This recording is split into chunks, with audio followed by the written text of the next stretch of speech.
Today we'll be breaking down real-world assets starting to make their way into tokenization, and a lot of it has been led by what's been going on with BlackRock and of course some of the partners that we've shown here on the show and talked about quite a bit. So we're going to break that down for you today. My name is Paul Bear. Welcome back into TechPath.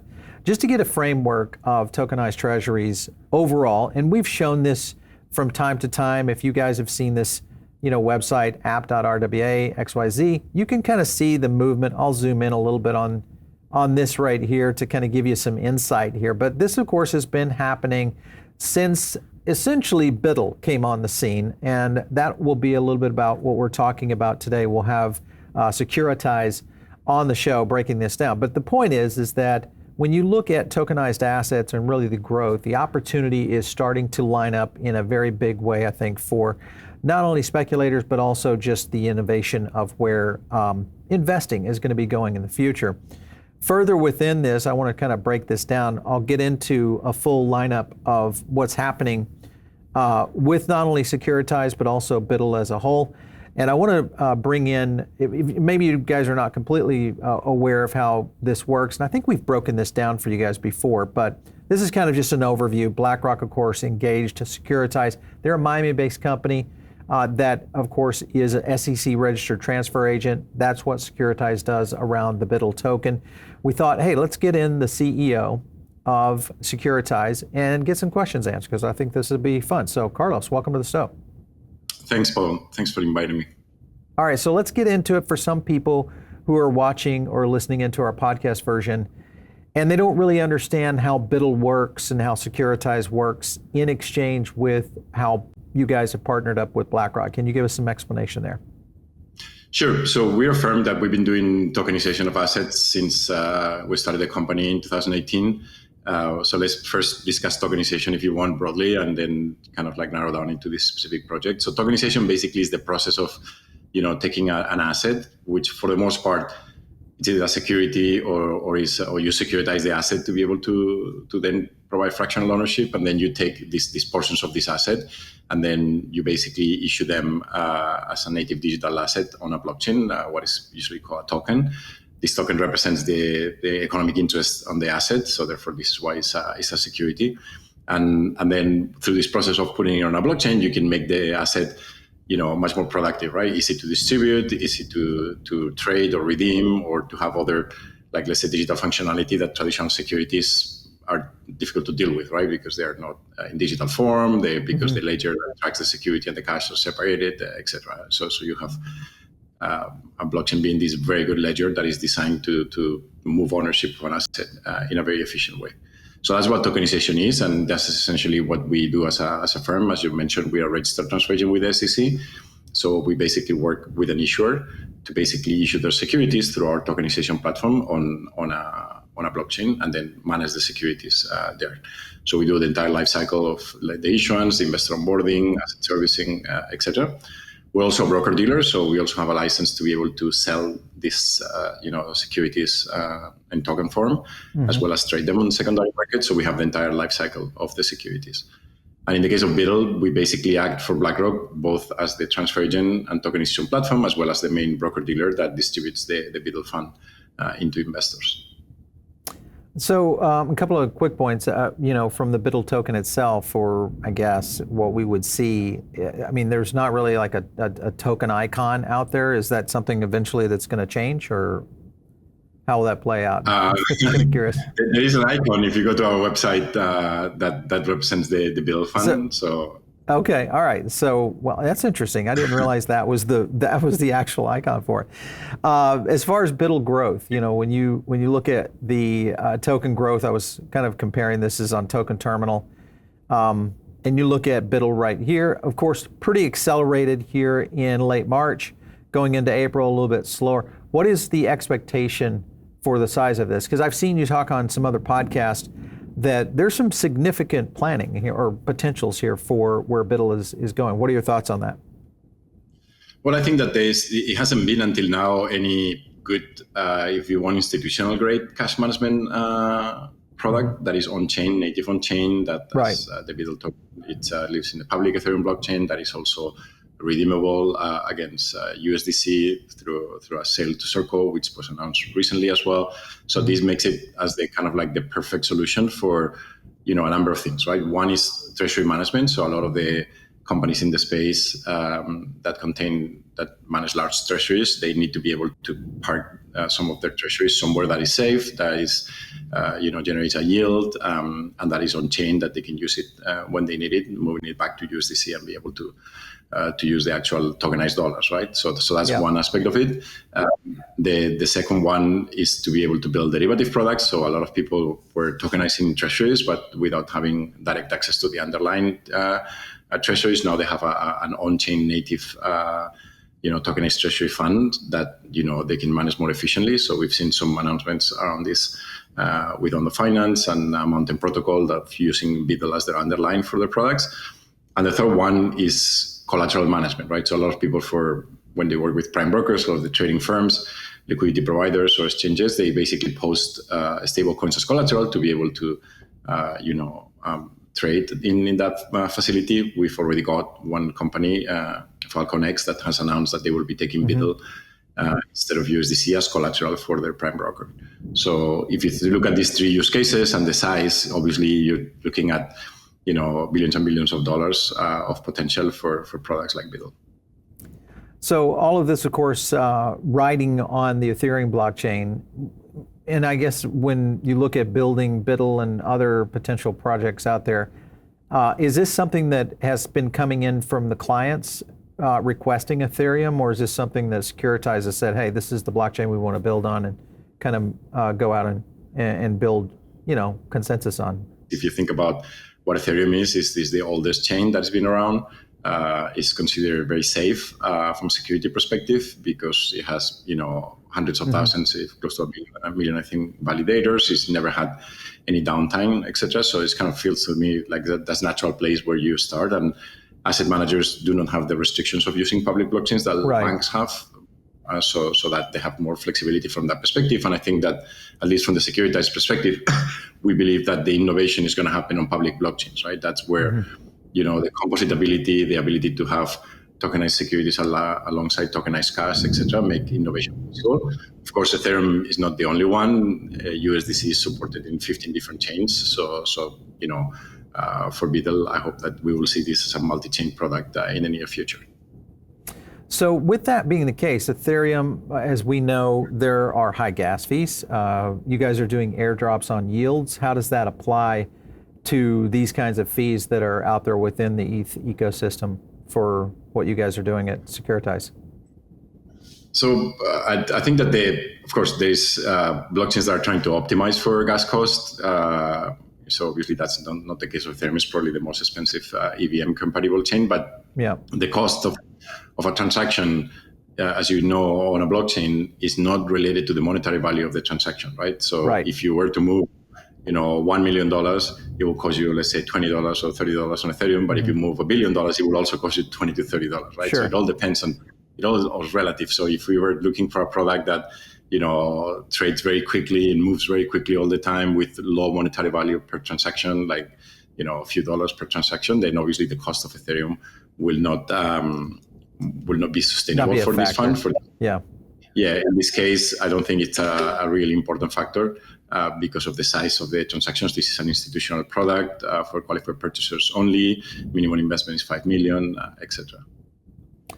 So within that, when you look at other potential partners out there, eventually this is going to get into where maybe some transactions could play into this, even though I think for the most part, most of these transactions are going to be large enough to where they don't necessarily address a lot of that. But I was looking at your own website. This is kind of showcasing potential available blockchains. Is this something that could start to play out on other blockchains as well?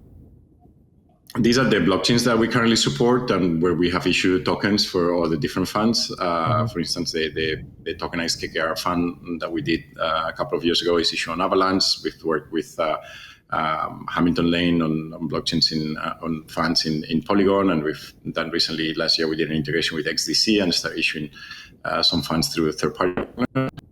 So yes, we see the world as being multi-chain, and therefore We don't want to be working only on one blockchain. Every blockchain has their own characteristics. They are optimized for certain things. They have their own ecosystem.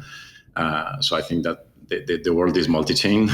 Unfortunately, it might be easy if there was only one chain, but that's not what it is. And I think every chain, optimizes for a different parameters, and therefore it makes sense to try to support more than ones. And our platform basically sits on top of a blockchain and is capable of issuing tokens and securities in different blockchains without any problem.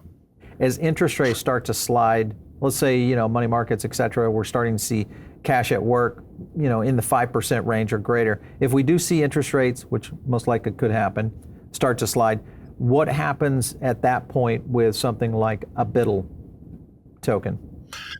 I think money market funds have always existed, even when interest rates were very low, right? So people are still looking for a cash equivalent option to earn whatever is the Fed rate. I think that, I personally think that we will not go back to the zero interest environment that we had for 10 years. I think that even if interest rates come down, they're still going to be 3% or above that. So I think this product will continue being interesting. And they're yield bearing, right? So even if the yield is not that high, it's still better than zero when you just hold a cash or stable coins, which are not yielding anything. So I think those products will always be around. I think also as if you look at the other categories that are popular in the tokenization of real world assets, I think private credit is another interesting one. We have a very good product called Scope with Hamilton Lane that is also doing very well. And I think that, those things tend to have a little bit more risk, obviously, because they're loans, they're not treasuries, but they have a higher yield. And I think we will see, some funds being moved into that direction.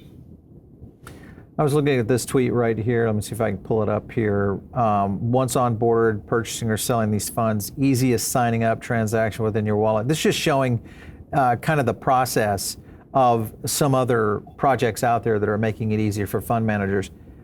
As we start to see this, does this play into kind of a strategy to where we'll see all sorts of different kinds of funds going into the use case of what you guys are doing without that? Because if you kind of compare, could this be copied by, big and small money managers in the future? Well, so first, this is one of the reasons we like the public blockchains, because you put the token out there and then, people can then build things on top of it. That's the beauty of being on a public blockchain, on a public infrastructure, as opposed to if you were in a private one that only approved participants will be able to do that. So we really like that people are starting to think about doing, improvements towards what we've done. I think that's great and enhances the ecosystem. In terms of other money markets, money managers or asset managers replicating what we've done with BlackRock, of course, we'd like to see that. Hopefully they will also use us, because at the end of the day, they're going to need somebody to manage their securities, which is a registered transfer agent. Right. They're going to need a broker-dealer. They're going to need a tokenization platform. I think it will be very difficult for an asset manager by itself to be able to replicate the entire tech stack and licenses that we have built.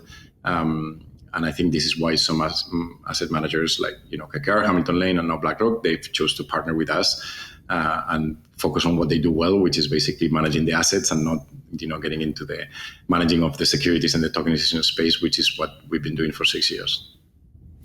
With that being the case, because this is an area that I think a lot of people have looked at, DeFi as an opportunity. And within that itself, you look at, are you currently working with projects, say you look at Uniswap or someone like a Jupiter on Solana, that would get into maybe an institutional DeFi platform of sorts out there? Anything going in that direction as far as innovation? So DeFi as a technology is super interesting, and I think the two aspects that it covers could be super valuable for real world assets and for digital asset securities, because they're basically automated market making, as Uniswap does, which brings liquidity to long tail assets. And the second one is the borrowing and lending protocols that exist on DeFi.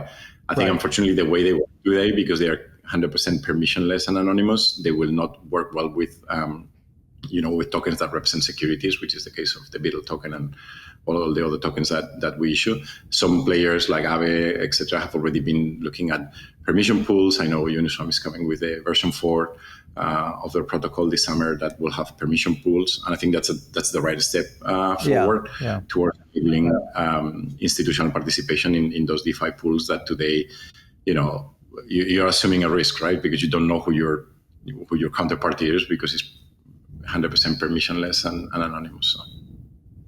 I want to get into a clip. Before I do, hear a little bit more about what other products does Securitize offer that you feel like are potentially great for these markets that we're in right now. So as I mentioned, we've been working with our large asset managers. The whole thesis has been take some of these products that are great performing products that only institutional people have access to, that are not accessible to individual investors, because they either only sell to institutions or they only sell through, let's say, wirehouses for the ultra high net worth individuals. So most individual investors, they will want to have some exposure to alternative assets, right? Because that's what a large money allocator does, by the way. They will have a number of assets that are, allocated to alternative assets, whether it's, private equity or VC or credit, private credit, etc. And then through the work we're doing on the tokenization space, we're trying to bring these assets to individual investors and make them more accessible. They make them, easier to purchase, easier to trade, provide some degree of liquidity, etc. So that has been the thesis of the company. That's something that a lot of the asset managers share in terms of where the future is heading, and we're very grateful to be part of this trend. Yeah, I think we're starting to kind of see a reformatting of what we've known as the monetary system, especially from an institutional capital side of things, for sure. I want to play a clip for you, Carlos. This is talking a little bit more around JP Morgan and what their strategies are. Let's go to that clip real quick. We know that JP Morgan, JPM Coin has seen transactions in excess of $1 billion each day. And where do you see it going? If you're looking at $1 billion worth this time round, where will you be?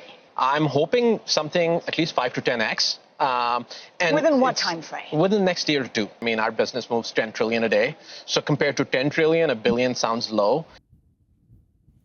So as you can see, I mean, that sounded a little crazy. But the point being is that at the... Juan is not a crazy person. Yeah, I know, he's a very right? good... He knows very well the industry. If you think about that kind of accelerant, though, you're talking about something that's twice the size that of, say, USDC. I mean, this could be an explosive growth opportunity. What is your opinion around where the growth cycles could actually partake, especially with someone like a JP Morgan coin actually coming to market? So as you saw in the chart that you saw at the beginning, in terms of how tokenized treasuries have been growing, when we entered the space with BUIDL, we pushed the market above $1 billion. I think this is great. It's the first category that is bigger than $1 billion. If you look at credit, I will say the first largest category is tokenized cash, right? So stablecoins. Right. That's obviously in the 150 billion or 200 billion mark already. So in terms of tokenized assets that are not dollars, I think the next category was treasuries, which now goes above $1 billion. Our fund BUIDL just today exceeded $300 million, which is great. And then there's another category, which is credit. And then there's a bunch of other categories, which are not even listed here, that, like real estate, which we're going to start listing soon, private equity, VC, etc. That we have also some products, as you were showing in our website. I think that when collectively these markets exceed $1 trillion, that will be the moment that this becomes real, right? Like this becomes really. If you remember when crypto exceeded $1 trillion and Bitcoin was half of that, etc. That's kind of like the moment that it just became part of capital markets, if you want, and everybody was paying more attention. And from 1 trillion it went to 2 trillion, and now it's like the path to 3 trillion. So I think real world assets in aggregated today they are probably 2 to 3 billion. If you aggregate all the products across different people, I think that they were still at the very, very early days in terms of the potential.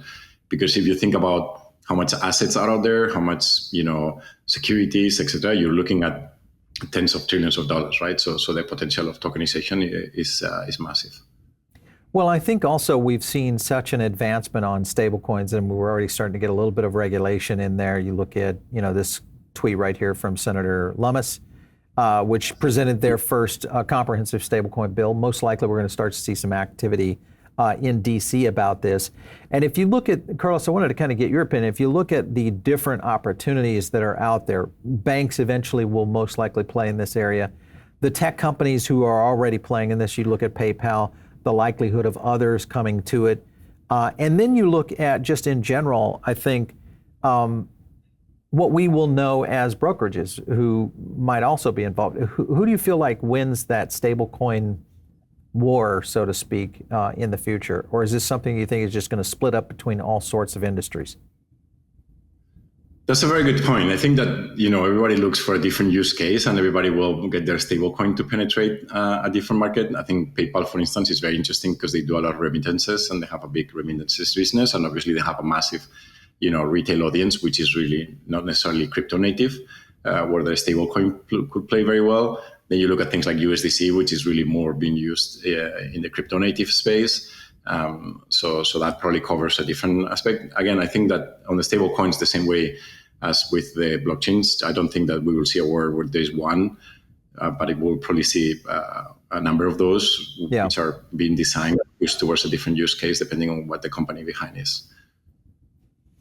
Well, I think it's going to be exciting because right now we don't really understand it completely as to where the benefits are. If you look at things that, whether it's PayPal, you flip over to how USDC has been performing on things like just Coinbase exchange, or even over Robinhood, where stablecoins are being utilized for great yields. So I think this starts to change the landscape quite a bit. So you guys are in at the right time. As far as Securitize ever having options for retail investors, is there anything planned there for the future? That's a very good question. So our licenses, allow us to do products for retail. So it's not a problem of us being restricted, but the products not being available for retail. So these products are securities. And as you know, if they want to be available for retail, you have to basically go through some sort of registration process or qualification process with the regulator, as opposed to private securities that are exempt from registration and they're easy to do. So I think most of the asset managers are starting with the easy path of, let's go to institutions, let's do private securities, let's follow some exemptions from registration, etc. In the past, we've done some retail products that have been very successful. We did the offering for Exodus wallet. They did something called a Reggae Plus offering, which raised $75 million from, I think it was around 7,500 retail customers in the form of a token that you could purchase from their own wallet. We also have some products that are trading in the secondary market that are available for retail. So 100%, we definitely want to be able to serve the retail market. I think that following the same narrative I was mentioning to you before of trying to democratize access to investment opportunities and make them as available and as easy to purchase and trade to anybody, then I think that's definitely the direction we want to go. It's just that, from a regulatory perspective, it's more complicated to do it, right? Do you think that this would apply for things like the VC markets? When you mentioned the Reg A, you look at other instruments out there in terms of raising capital. The potential here is interesting because you look at whether it's VC, angel investment funds, all sorts of, you could go into even family offices that might go in those directions. Is there a way to start to tokenize assets in that class, much like you had mentioned what we'll see in real estate or other areas?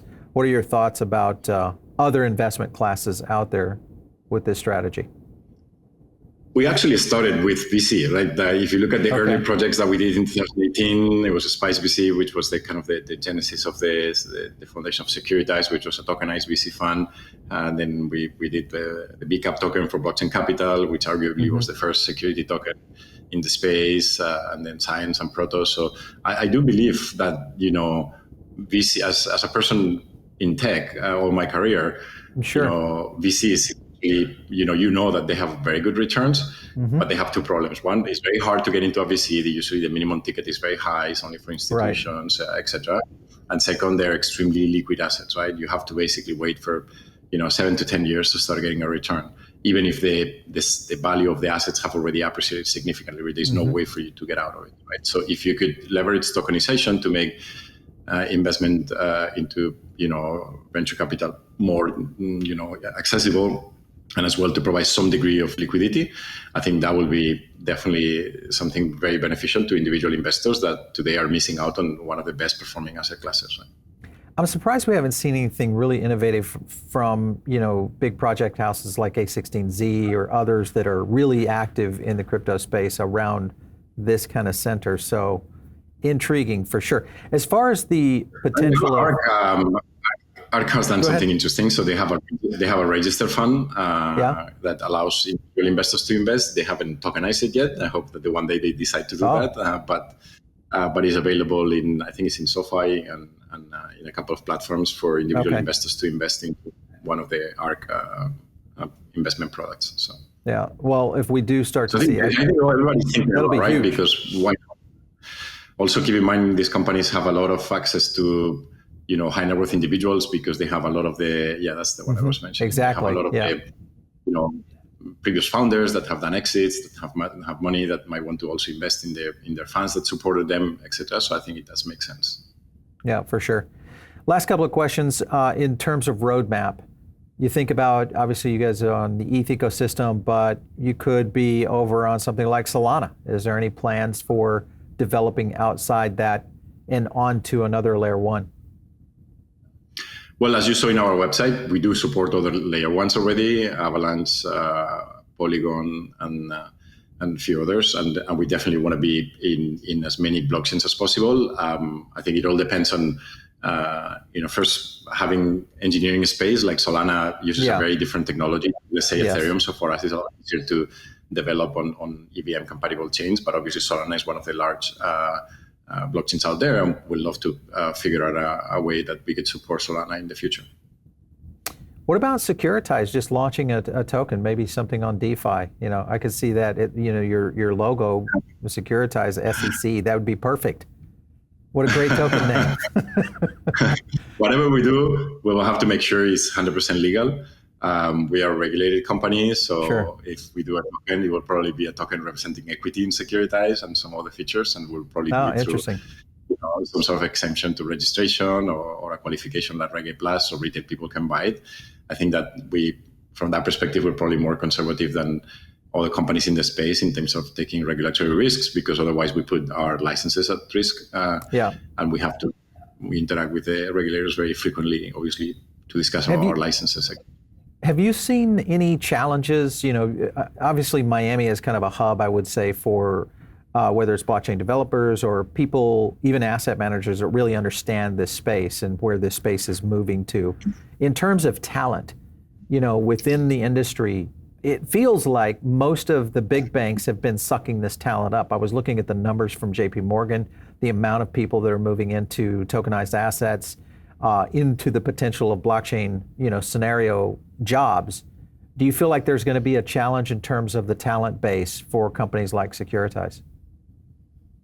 So far, we haven't had that problem. So we've been very fortunate to be able to hire good talent in different regions. So we have presence here in the US, but we also have engineers in other jurisdictions. We have people in Argentina, we have people in Spain, where perhaps because we're more competitive there, if you want, than here in the US, we're competing with everybody. So I think that today, companies are much more distributed and global than they used to be before. So you don't have to have everybody sitting on the same office, and that expands the access to talent that you have. And we've been trying to leverage that since the beginning, and so far so good.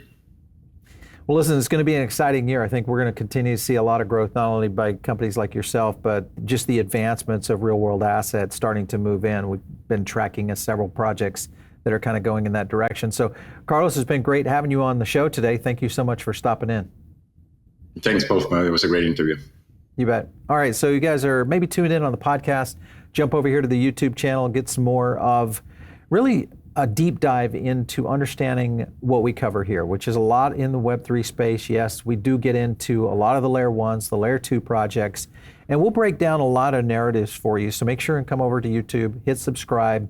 And if you're not in our Diamond Circle, that's our own private member group that you become a partner in. And we send out additional research and all sorts of content that doesn't make it here. So check it out. If you guys want to catch me, it's on X, @PaulBaron. We'll catch you next time right here on TechPath.